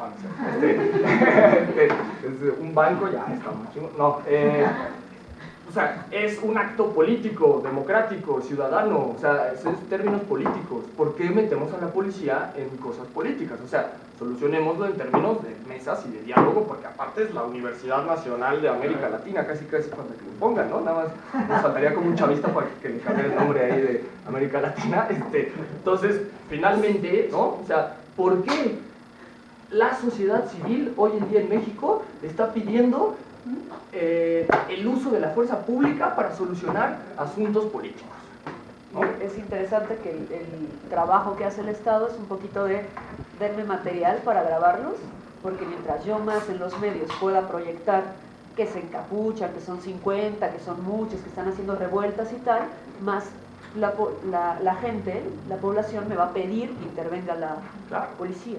Entonces ahí está todo el ejercicio que están haciendo ahorita. Los SHeros están advertidos de esto, por eso no están cayendo en las provocaciones y por eso están buscando dialogar. Pero el problema es que los medios están transformándolo todo y ahí tenemos el video finalmente de de especie de reportero que se hace pasar por un estudiante y lo están entrevistando. Ahí es donde se desenmascara todo el trabajo que está haciendo ahorita el Estado. Y finalmente, pues lo mismo con los maestros, ¿no? Donde sacan todas estas tomas de la violencia de los maestros, y entonces toda la población en su grosso se pregunta, ¿y esos son los que están educando a nuestros hijos? Y toda la banda está preocupadísima. Lo único que está haciendo el Estado es alimentar toda la necesidad fantasmal que tiene la población de que intervenga pues, el sistema judicial, y entonces venga todo ese nivel represivo, justificado por parte de... Claro, y lo que nos queda es no dejarlo así, pues, o sea, nosotros tomar postura activa y difundir o como promover la interacción con otro tipo de medios en donde se pueda ver esta cara, porque también estos estudiantes de las firmas, ¿no? políticos, decían como, no, es que lo del 99 sí estaba padre, ¿no? Ya lo de ahorita es que no. Pero, digo, no hace falta ser tan inteligente para decir que en el 99 seguro decían lo mismo. O sea, era como, ¿por qué tienen tomadas? Y ya hasta que históricamente pasa, le dicen, no, sí, el 99 estuvo bien porque iban a privatizarlo, no, o sea, pues yo creo que sí, pues sí, o sea, pero en el momento también, es que ya quiero clases, ¿no? Así es que o sea, son unos vagos, ¿no? Así nada más hacen como sus horchatas ahí, como en los laboratorios, así, y toda una, o sea, toda una presentación, ¿no? De los estudiantes como ignorantes, peligrosos, o sea, primero es ignorantes, ¿no? O sea, como un CCHero, de 16 años, ¿no? O sea, con caput, y tú los escuchas o los conoces y pues, digo, son animales políticos de 16 años, o sea, tampoco les pidamos, digo, o sea, nuestros adultos, o sea, como por qué no les exigimos un nivel político a nuestros políticos primero, pero no, les cargamos la mano a los estudiantes y les exigimos cosas que ni a nuestros políticos les exigimos, ¿no? Y sí, finalmente sí no traen un acabamiento teórico, que qué bueno, porque tienen 16 años, pero traen ideas y sobre todo, eso es muy claro, si son estudiantes de la UNAM. O sea, y como tal, ¿por qué no discutimos qué hace la policía del estado en CCH Naucalpan reventando a la banda? O sea, ¿por qué? O sea, ese es el problema principal, creo, ¿no? O sea, ya luego que tomaron, no sé qué, o sea, pero ¿por qué la policía está resolviendo los problemas políticos? Pues eso es como fundamental ponerlo en estos términos. O sea, ¿por qué? Pues porque ahí se devela que esta construcción de el amor, o sea, en términos policíacos, o sea, ya de amor dejó de tener todo, ¿no? O sea, yo a mí me contaron que el amor era una caricia, pero me recibió un pinche macanazo, ¿no? Entonces, bueno, o sea, eso es el amor, pues, o sea, ese dispositivo, ¿sí? O sea, de violencia, eso es defender y posicionarnos desde que nos quieran amar, o sea, eso es lo que lo sostiene, pues, o sea, no hay amor, o sea, hay que inventar un discurso del amor para que no vean toda esta violencia que nosotros traemos, no sé qué, y que lo que pone Freud enigmáticamente, o sea, como estoy diciendo, ay, sí, no sé qué, pero no, los sujetos obedecen ese estado que fácilmente lo podrían desobedecer y acabar con él en tiempo, o sea, es tal este nivel de construcción dogmática, histórica, que y la docilidad y el miedo a la diferencia, el miedo a la vida, lo tenemos tan metido, o sea, con una idea de un seguro social, perdón, de un seguro de vida, ¿no? O sea, pensemos la idea de los seguros de vida, o sea, la neurosis social que está ahí como muy inserta, ¿no? O sea, pago un seguro y entonces ya me cubrí, ¿no? De cualquier peligro, ¿no? Unas pólizas, ¿no? Entonces, finalmente, o sea, pensemos cómo hay una fuerza schopenhaueriana que hay que domesticar, que hay que controlar, porque en sí es como muy peligrosa. O sea, si la liberamos y la gente se pone a vivir su vida, ¿no? Y dejamos que, pues, que trabajen los que quieran trabajar en lo que quieran trabajar y que se organicen ahí como vean. O sea, esas cosas es como tan peligroso que entonces hay que inventarnos un discurso del amor, ¿no? Con tonos así como muy Walt Disneytizados, ¿no? Como ¿no? Como de McDonald's o así, y o de las, ¿no? Todos estos cuentos de Walt Disney pues eran como cuentos populares en distintas partes del mundo, pero eran cuentos populares así siniestros, o sea, había parte, ¿no? Y ya Walt Disney los hizo así como que, ¿no? Los buenos y los malos y sin complejidad, o sea, siempre en dos bandos, ¿no? El bien y el mal, morales, católicos, ¿no? Pues, cristianos, ¿no? Y también todas las religiones occidentales, o sea, como los buenos, los malos, entonces estos siempre son buenos, estos siempre son malos, y finalmente, pues sí, se va perdiendo esta diversidad, este caos, esta parte como que nos habita, ¿no? Que es esto que ha querido salir toda su vida y que no han parado de decirle cómo, ¿no? Como de ponerle como una medición o de quedártelo y que finalmente no son las enfermedades sino quedarse con el discurso adentro y entonces sale como un síntoma, ¿no? Que es lo que trabaja Freud. Entonces, finalmente esto, o sea, creo que pasa por niveles de cotidianidad, como lo hemos planteado, y pues de promover otro tipo de versiones, porque lo cierto es que el Estado mexicano quiere hacer creer esta peligrosidad para hacer una intervención así como muy priista, ¿no? Muy 68era, ¿no? Y entonces ahí hay que tener cuidado con seguir reproduciendo este desprecio a la movilización social. Si no coincido, los SHeros se me hacen unos estúpidos, no sé qué, sí, pero no se resuelve con policías, va. O sea, sí va. O sea, no tengo que coincidir con todas las movilizaciones, va. Pero el pedir como, ¿no? O sea, de no coincido, entonces venga la fuerza pública, esa parte es, como pues, bueno, muy, pues sí, tal cual expulsión de muerte. Sí, y que ahí está lo interesante, toda esta población que eventualmente va a empezar a pedir y exigir que entre la policía con los maestros, con los estudiantes y tal, cuando vean el castigo de forma pública en los medios, va a gozar. Es decir, por fin se hizo ley a todos, es decir, nos vuelven a castrar a todos la posibilidad de hacer descarga y de organizarnos y llevar a otros lados, y entonces ya nos quedamos en esta cofradía fraterna, restringidos pero satisfechos porque todos estamos partidos por el Padre. ¿Se dan cuenta? Eso es lo interesante y que nos lleva a pensar también lo que ocurría en las plazas públicas anteriormente. Ahora ya no es la plaza pública, es la televisión, en el centro de la casa, de la sala de la familia, que están todos gozando cómo van a ir los policías a romperle la madre a todo el mundo. Y por fin se hizo justicia y por fin el Estado tomó las riendas. Me parece que hay cosas muy peligrosas y muy delicadas y muchos goces ahí como bastante maleados por parte de la población en esta conjunción con los medios. Creo que hay que tener cuidado de todo ese tipo de ejercicios y de cosas y estar mucho más despiertos a lo que está pasando y darle toda la connotación de que son movimientos políticos. Sí, que digo, eso, o sea, más allá de si se coincide o no, o sea, discutámoslo. O sea, para eso sirve la palabra. O sea, si ya hablamos, esto es metáfora y nada más nos confunde, hermano, pues hay que usarla como para discutir la violencia. O sea, que es un poco como lo que plantea Freud, o sea, que si hablamos de una pedagogía de la violencia, ¿no? Estaríamos pensando en que se pueda discutir. Pensemos en lugar de la discusión en nuestras sociedades, ¿no? O sea, discutir es como pelear, o mismo pelear, no peleen, ¿no? Y la función de la madre, ¿no? No peleen, ¿no? No discutan, ya. O sea, es como no, sí, o sea, no exacerben las diferencias tal. Y curiosamente, el que la cultura o el amor no permita la discusión, porque qué pareja, ¿no? Cuando me peleo con mi novia, entonces estamos mal, ¿no? En vez de decir, puta, qué buena pelea, te amo más.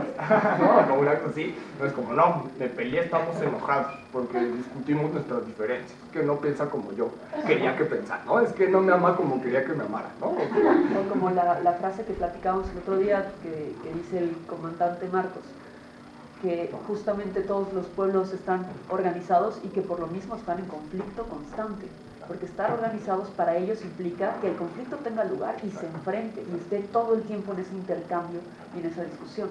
Claro, sí, y tiene que ver esto, o sea, el que no promovamos organización en el sentido de los zapatistas, tiene que ver con que va generando que la gente se trague todas estas energías, ¿no? Que no dice violentas, porque sí son presentadas históricamente, ¿no?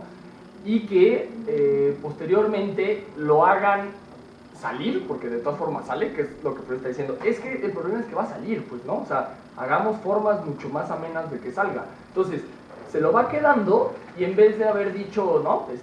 Mamá, te odio, ¿no? El profesor se pasó de lanza, es un ignorantazo, qué sé yo.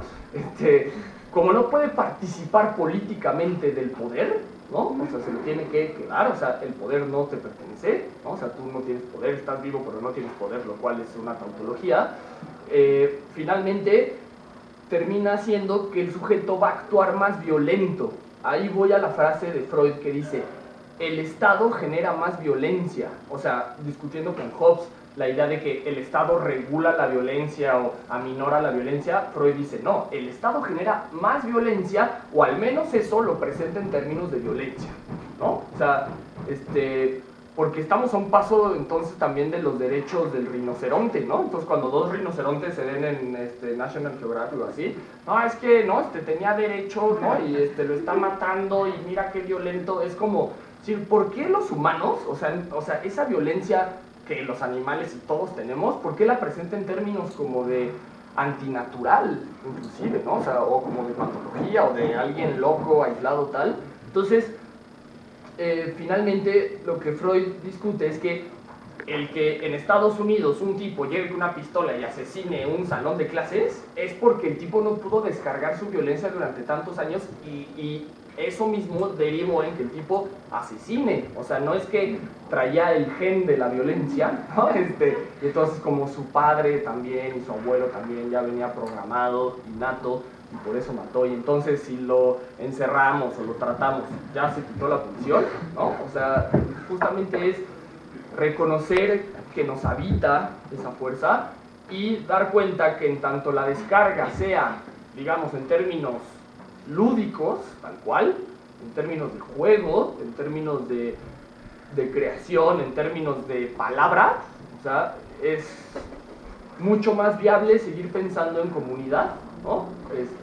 Y que no llegaríamos al nivel como de los balazos, ¿no? Porque también hay Freud como muy genial, y eso sí es un positivismo de Freud, dice, bueno, que la cultura se ha desarrollado y es más civilizada, dice, pues lo que han civilizado son las armas, ¿no? O sea, como del progreso y la modernidad, y eso sí, o sea, sí pasó, pero solo para que las armas sean más efectivas, ¿no? O sea, como en realidad todo lo demás sigue siendo igualmente fantasmal, ¿no? Que es un poco lo que hablábamos la sesión pasada a propósito de las imagos paternas, o estas huellas némicas, estas inscripciones, en donde Freud va a decir, y esto también, o sea, si ya dijimos que el amor hay que pensarlo, ¿no? Como en términos de qué es la vida, qué es el amor, tal,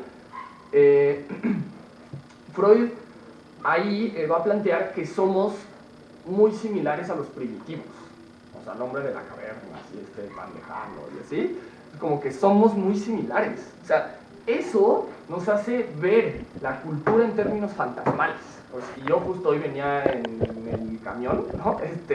Y veía como la gente así cerrando como su, ¿no? Como su tienda, así como su cortina, ¿no? Y la gente que... Y pensándolo en términos no de culturales, ¿no? De, sí está cerrando su tienda y le pone el candado ¿no? Y ya se va a comer. Y como en estos términos como de civilizados, sino viéndolo como haciendo una acción más, o sea, que le tocó históricamente, o sea, como, ¿no? Como no lidiar con su pulsión y estar como solo ahí, como creyendo que está progresando, ¿no? O sea, esta parte de pensar la cultura en términos fantasmales es Freud, creo. O sea, ahí creo que estaba Freud con el tiempo, ¿no? Sí, finalmente la cultura como la promesa de la domesticación de lo pulsional y de lo primitivo. Quisiera leer una cita de su texto, donde lo menciona de forma muy clara, que dice, en cambio, las fases primitivas siempre pueden volver a ser restablecidas. Lo psíquico primitivo es en pleno sentido del término imperecedero. Es decir, toda esa distancia que procuramos que haya con todas esas pulsiones hostiles y todo eso que llamamos lo primitivo, en realidad es lo que está ahí insistiendo todo el tiempo. Y Freud en este texto pone el nombre de todos somos unos hipócritas culturales, porque estamos en este fingir constante que nos cae bien el otro, que nos gusta lo que hacemos, que nos llevamos bien con la familia, lavando los trapos sucios en casa, todas estas cuestiones como populares. Y pensemos desde ahí la mexicanidad. O sea, toda esta tradición del mexicano de pedir por favor las cosas, de dar las gracias, de decir perdón, que viene de un linaje pues, de pueblos colonizados, reprimidos, que se sienten en un lugar de subordinación frente al otro. Toda esta vergüenza, todas estas ganas de ser un buen anfitrión y de recibir bien a los otros. O sea, todas esas nociones culturales nos están dando pauta de una represión todavía mayor que se vive en nuestra cultura tradicional. Sí, ahí es como pensar la cuestión para dar como ese paso de biología freudiana, pensar la cuestión de progreso, evolución así biológica, en términos como mucho más celulares o en términos como mucho más empíricos, en el sentido de que es una suerte de mutación, o sea, mejorar en un sentido biológico, así como del 19, o sea, la mejora de la raza, así en esos términos evolucionistas, así spencerianos, pasa, ¿no? O sea, si queremos seguir ese proyecto biológico, ¿va? Pero en realidad pasa por proliferar lo diferente, pues. O sea, por una apuesta por la diversidad, por el no control, ¿no? O sea, pensemos así, ¿no? Como para gozar un poco, pensemos en Cobain, ¿no? El desafinado de Cobain, ¿no? Finalmente, qué bueno que se murió a los 27, ¿no? Eso es como en términos freudianos. O sea, qué bueno que eso y no acabó haciendo un reality show en TV, ¿no? Ya todo viejo y ahí como Osborne, ¿no? O como, sí, ¿no? O, claro, ¿no? Como el Ozzy, ¿no? O qué sé yo, o sea, qué bueno, o sea, ¿por qué? Ay, ¿qué es? O sea, qué bueno que se murió así, pues, o sea, Foucault mismo, pues, ¿no? O sea, dice, no, Foucault pues, ahorita tendría 80 y tantos años y seguro, no, o sea, qué bueno que se murió, o sea, ¿por qué pensar este término, ¿no? O sea, como la cuestión del progreso biológico en términos de vivir más o en términos como de, como que una muerte prematura es mala o lamentable o una cosa así? O sea, ¿por qué medir la vida y sobre todo medirla en términos de como más tiempo en el mundo? Pues, o sea, y también ¿por qué medirla desde el reconocimiento amo, ¿no? Que me va a ser la moral de mi tiempo, pues, ¿no? O sea, como por qué, pues sí, o sea, ¿por qué seguir en esta idea del amor o de gastar nuestra vida en buscar el amo que nos dé la muerte, ¿no? O sea, como ¿por qué pedir permiso para morir?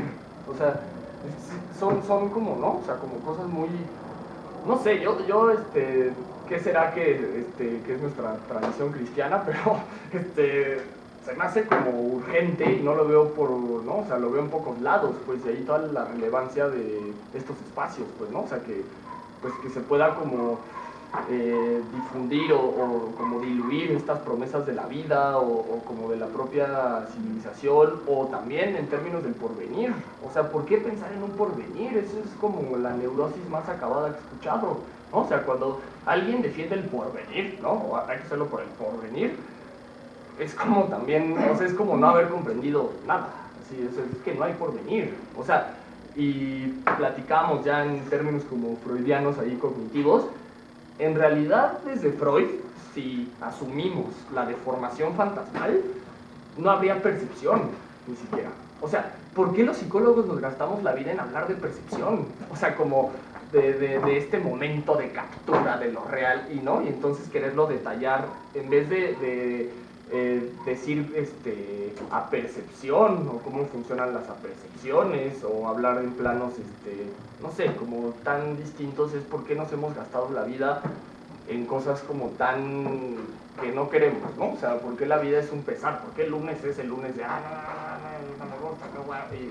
O sea, como, ¿por qué seguir al amo del tiempo? Sí, y es justo lo que Freud desmonta en estos textos. O sea, Freud en el texto sobre la guerra y la muerte inicia mencionando que él siente una profunda decepción por dos cuestiones: porque el Estado esté legitimizando y monopolizando de esa forma toda esta violencia y nadie haga nada, y en segunda, por los individuos que, uno, cometen todos esos homicidios en nombre de la guerra, y dos, aquellos científicos que incluso dan todo su saber para que se maten más personas de forma más inmediata, y tres, también aquellos científicos que ya están tomados por las vísceras y no dan cuenta de que es la muerte por la muerte y empiezan a querer apoyar al país y a verse ya cegados de una cuestión neutral que Freud intenta mantener todo el tiempo. En esta decepción que va trabajando Freud, lo que él va haciendo es desmontarla y decir, ¿por qué me siento tan profundamente decepcionado? Y empieza a hacer todo este desmontaje y a dar cuenta de que sí, lo que nos habita es toda la cuestión primitiva y que no por ello es peyorativo. Y en ese sentido quisiera decir una cita que me parece contundente de este texto, donde dice: las precedentes consideraciones nos ofrecen el consuelo de que era injustificada nuestra amarga decepción por la conducta inculta que nuestros conciudadanos del mundo manifiestan en esta guerra. Se fundaba en una ilusión que nos tenía dominados, la ilusión de que somos civilizados, cultos y de que ya toda esa pulsión agresiva no existe en nosotros. Y continúa: en realidad, los hombres no han caído tan bajo como temíamos, porque no habían subido tan alto como creímos. El hecho de que los individuos humanos colectivos, los pueblos y los estados abandonaran las mutuas limitaciones morales se convirtió para ellos en una comprensible incitación a sustentarse por un instante a la opresión de la cultura, concediendo a sus instintos inhibidos una satisfacción momentánea. Al hacerlo, su moralidad relativa dentro de su comunidad nacional seguramente no sufrió menoscabo alguno. Y ahí empieza a desarrollar justamente esta idea central donde dice, sí, me sentiría decepcionado porque caí en esa ilusión, pero esa ilusión está desfundada y esa ilusión es parte de lo que nos miente a todos esta cuestión de la civilización. En realidad no estaría yo desilusionado en tanto que acepto que eso es lo que habita en cada uno de nosotros, toda esa destrucción. Claro, ahí leo otra cita que dice Freud, esto no parece constituir un progreso, sino más bien, en algunos aspectos, una regresión. Pero ofrece la ventaja de tener más en cuenta la verdad y hacer de nuevo más soportable la vida. Soportar la vida es y será siempre el deber primero de todos los vivientes. La ilusión pierde todo valor cuando nos lo estorba, ¿no? Entonces, pues sí, pensemos que la decepción de Freud es decir, la cultura no estaba tan elevada como creíamos, ¿no? O sea, claro, o sea, el humano no está, ¿no?, en este lugar de desarrollo, ¿no?, que pensábamos, ¿no?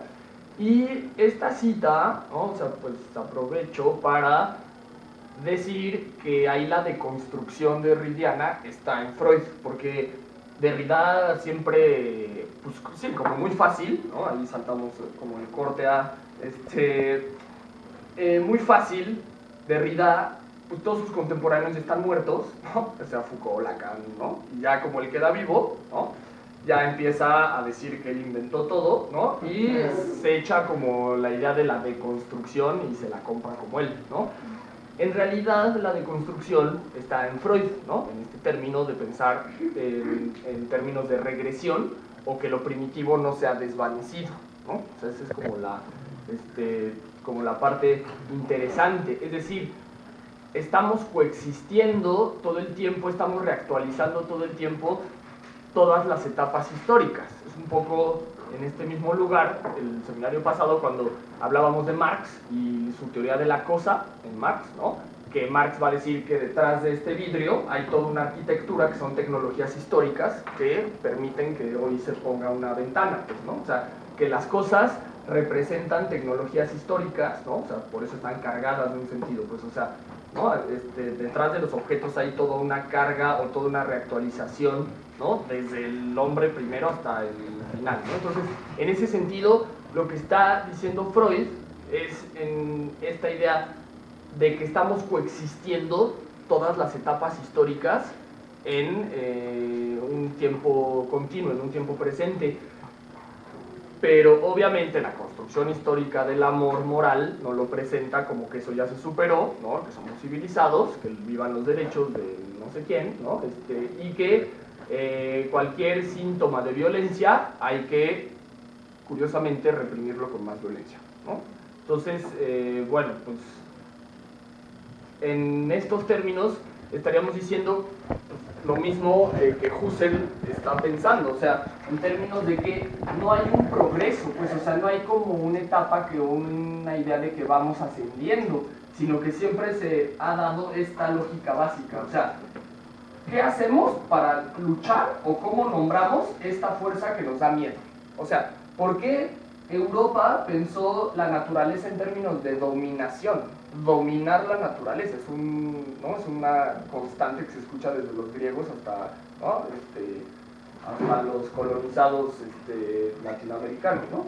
En el sentido de que, o sea, no hubo ese progreso, o sea, somos igualmente primitivos porque esta fuerza que nos habita, que nos existe, que nos da sentido y nos dio sentido a todos los seres vivos de este planeta, ¿no?, ha sido la misma, pues, o sea, es ese mismo continuo que nadie puede controlar, ¿no?, y viene una construcción que solo lidia con esta fuerza y ya, y que se nos presenta en términos de progreso, pues, o sea, pero esa es una ficción, ¿no? Pues, y pienso que pues sí, o sea, tal la connotación política que tiene la idea de que los urbanos, por ejemplo, que es la distinción que trazaba Marx mismo, ¿por qué los urbanos, ¿no?, creen que son superiores quién, ¿no? O sea, como a los rurales, campesinos, tal, ¿no? Hay como toda una forma de pensarse en términos de superioridad, ¿no? En términos de competencia, que es lo que Foucault también trabaja.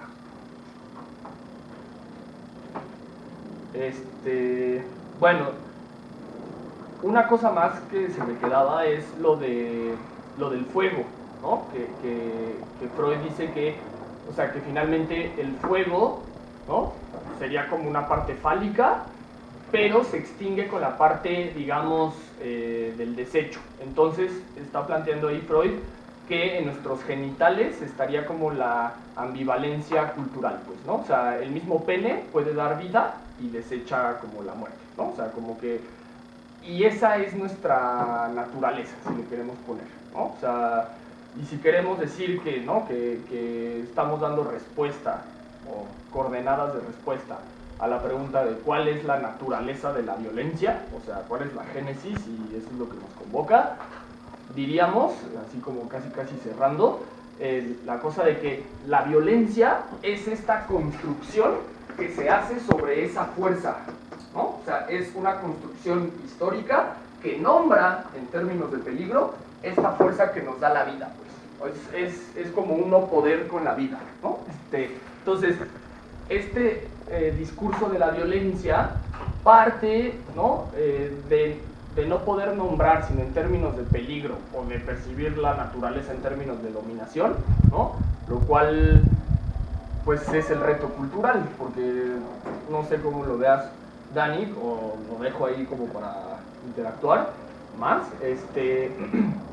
O sea, es posible una cultura, ¿no? Que promueva la violencia o la descarga, ¿no? Abierta y desenfrenada del deseo, ¿no? O justamente la condición de la cultura es la represión, ¿no? Como o sea, sí hay posibilidades culturales o la cultura hay que desecharlos. Eso creo que sería como el problema, ¿no? Que se está jugando ahí. Sí, que es finalmente la pregunta que deja Freud y que es necesario que sigamos reactivando y sigamos tomándola en serio. Todo el camino que hemos trazado en estas 3 sesiones apunta a dar cuenta de que justo toda esa represión cultural es el acto de violencia. Eso es lo que queremos nosotros remarcar, que la violencia está en todo ese sistema que está todo el tiempo subordinando al deseo del sujeto y subordinando todas sus posibilidades de descarga. La violencia misma sería que los estudiantes de CCH no tienen otras posibilidades para exigir que se les escuche. Lo inmediato que podríamos hacer en un intento sería, bueno, ¿por qué no se ponen mesas de diálogo y se les da espacio a su palabra de una vez, inmediatamente? Lo que peligra para aquel que ocupa el lugar de autoridad es, bueno, les estamos dando a todos los demás que el mensaje, les estamos dando las pistas de que el mensaje es que vengan a tomar rectoría para que nosotros podamos dialogar. Pues sí, si así se van a poner a dialogar, que vayan todos y tomen rectoría, que vayan todos y tomen lo que tengan que tomar, pero que se instauren estas modalidades para, a partir de la discusión, llegar a otras posibilidades de ser. Claro.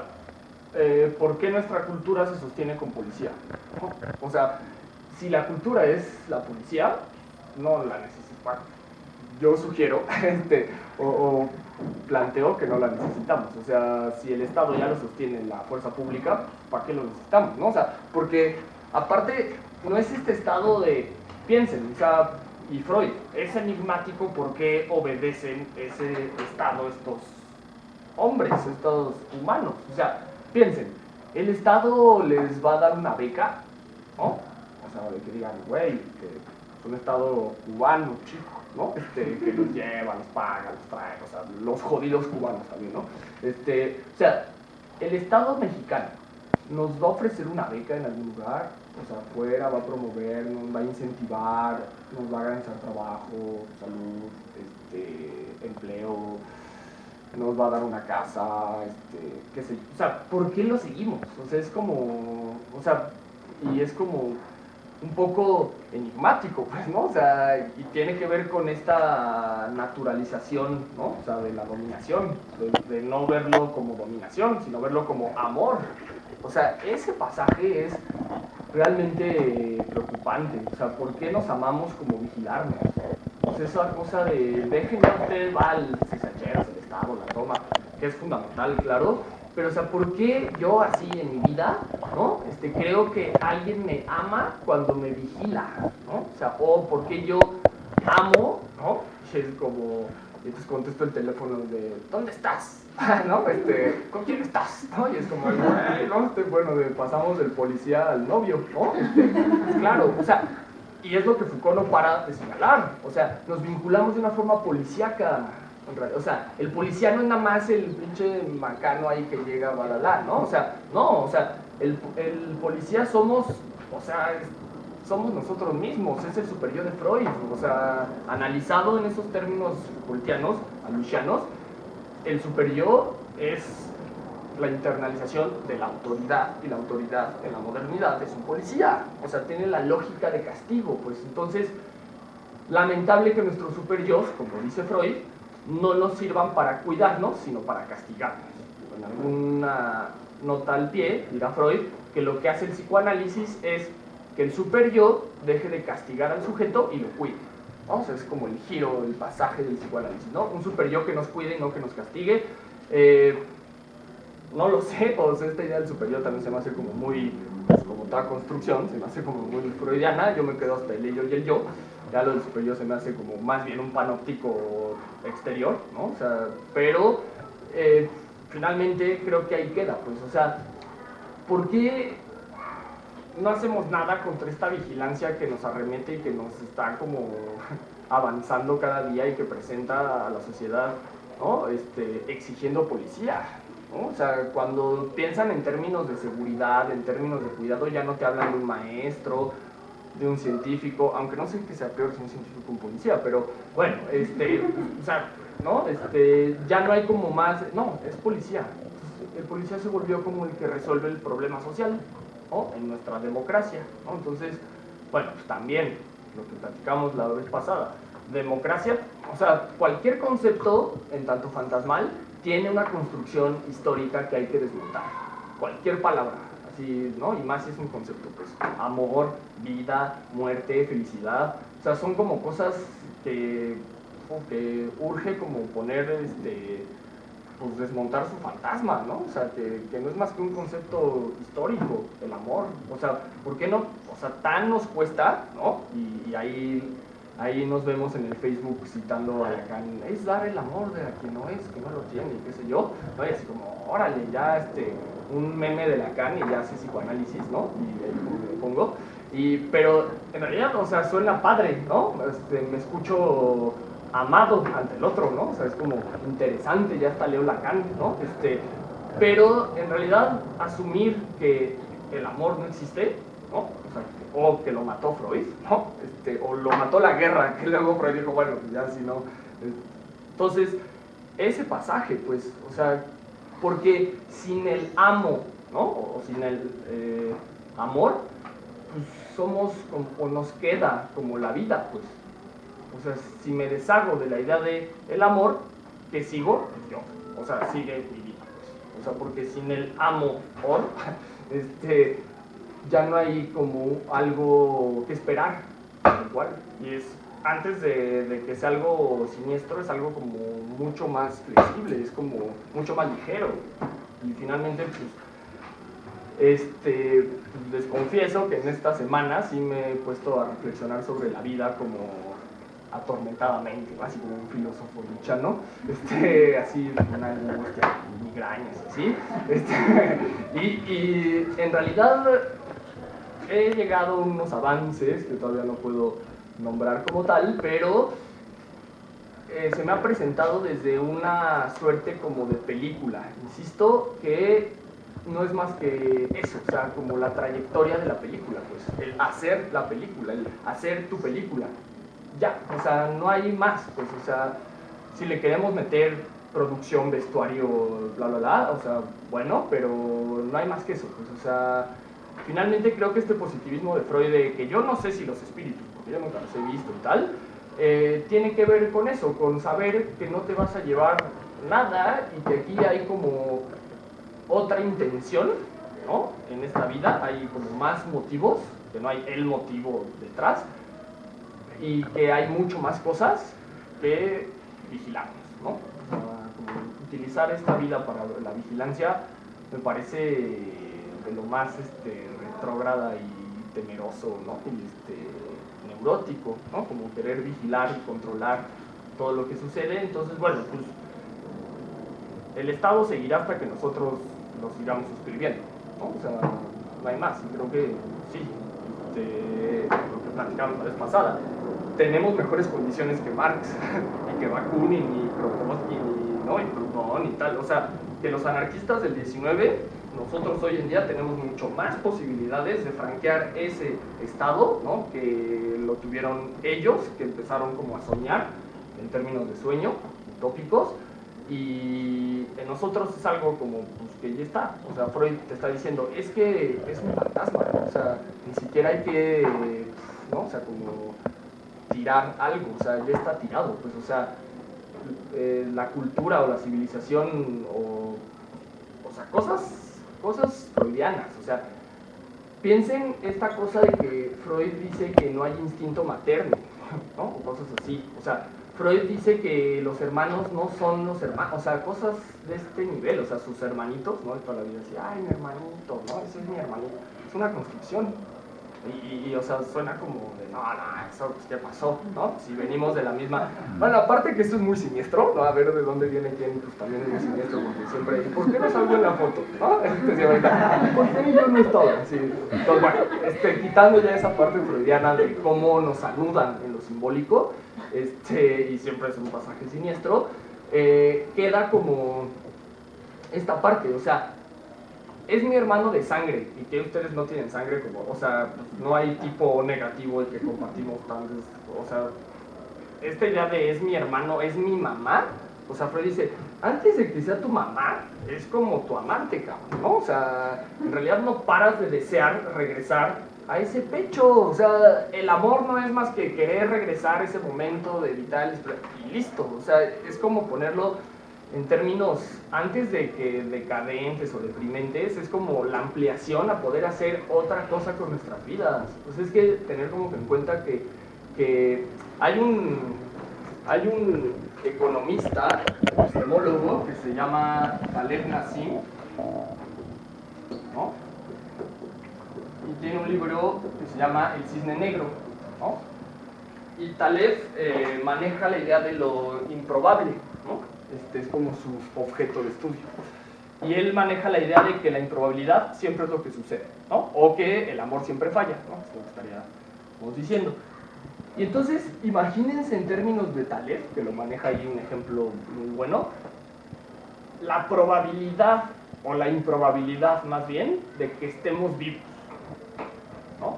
Y entonces Taleb, como muy genial, o sea, imaginen todos los espermas que ha desprendido el pene de su padre, todos los espermas, o sea, porque pensar que el que fecundó yo hubiera sido de todas formas, biológicamente no se sostiene, o sea, tú eras uno de los espermas, pudo haber sido cualquier otro güey, tú, pero justamente, ¿no? O sea, de todos los que desperdició en, pues, pajas, no, bueno, pues, en mujeres, siempre con mamá, bueno, o sea, todas las veces que tuvo sexo con tu mamá, ¿no? Bueno, ahí pues, estuvieron saliendo un montón de espermas. Pero uno de esos, nada más, eres tú. O sea, es como una cosa de lotería, de ganar la lotería como todo el siglo XX diario, cabrón, ¿no? O sea, ya casi 100 años ganando la lotería. Es como igualmente o mucho más, o sea, si consideramos...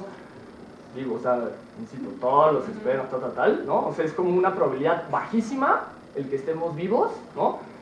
Y en este sentido Taleb dice, y aparte, nosotros somos una selección del óvulo de nuestra madre, o sea, aparte es como más complejo, y porque éramos los que más podíamos sobrevivir si no nos hubieran seleccionado. O sea, no te seleccionaron de, pues ahí cayó, ¿no?